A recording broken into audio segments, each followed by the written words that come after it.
朋友送了几个大闸蟹，到的时候呢还是活蹦乱跳的。清蒸的大闸蟹呢吃着比较寒凉，我们今天来试一个盐焗的做法。辨别这个蟹是公是母，我们要看这个肚脐，这个呈三角形，这个是公蟹，像这个呢是圆形的，这个是母蟹。我们把它清洗干净。大闸蟹的这条绳子千万不要解开，一解开呢，它的钳人很厉害的，解开了之后特别凶。这个好大个，公蟹是5两，母蟹呢是3.5两。洗好了，放着稍稍晾去水。接着我们来准备一个砂锅或者是铁锅，倒入1包粗盐，加入一把花椒跟八角，把盐炒香。炒到会噼里啪啦响，就证明盐已经炒热了。这个时候可以关火，舀出一半的盐来。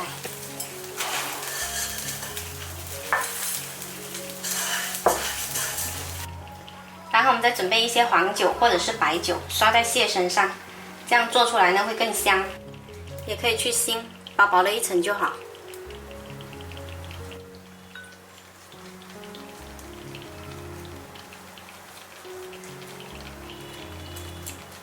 锅里的盐呢铺平了之后，撒上葱段，还有姜片，然后把大闸蟹摆进来。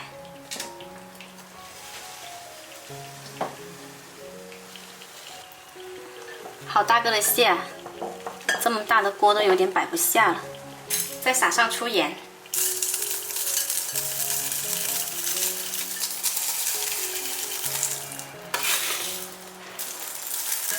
薄薄的一层就可以了。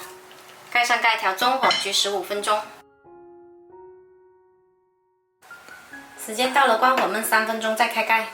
好啦，可以出锅。哇，蟹黄都有点出来了，太香了。那出锅前呢，把盐抖掉。盐焗的大闸蟹呢，吃起来比清蒸的要香很多。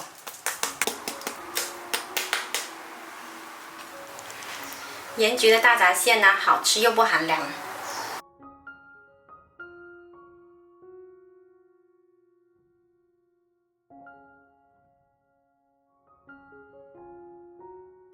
我先开吃喽，绳子先解掉，把蟹的肚脐掰去，这里有个蟹肠，不能吃。把盖子打开，哇，好多蟹黄哦。蟹嘴掰去，蟹腮也掰去，这些都不能吃的。再掰成2半，哇，满满的蟹膏。这样做出来的大闸蟹呢，特别香，喜欢的朋友一定要试一下哦。提前祝大家中秋节快乐！我是小坏，喜欢我的视频记得关注我哦。